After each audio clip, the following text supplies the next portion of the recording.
Moments of panic. Ginger Buchanan spent Saturday morning calling her loved ones, afraid she would never speak to them again, as she floated to the top of her house on a mattress. News 2's Brooke Reese has her story of survival. Ginger Buchanan says she was inside of her home back here Saturday morning with her two dogs when it was broken up off the foundation and washed across the street, rotated, and then landed in this empty lot. I had people coming for me, and I am one lucky girl.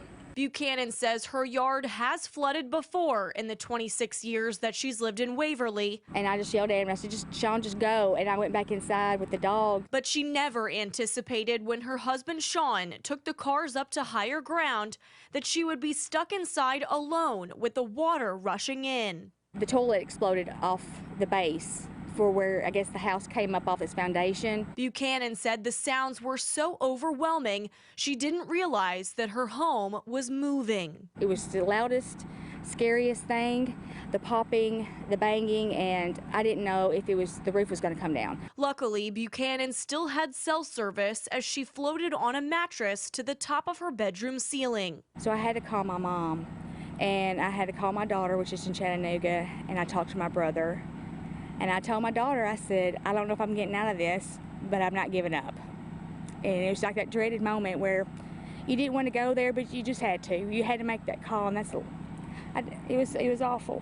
But Buchanan said this type of flooding with so many casualties and homes lost did not have to happen. Drainage problems, bridge problems, things that never been taken care of. That's my feeling. We would have been flooded for sure, but nobody had to die. Waverly Police Chief Grant Gillespie said he thinks it was all Mother Nature's wrath. As we said yesterday, I hate to use the term perfect storm because that may not be good terminology right now, but it did create that horrible mix.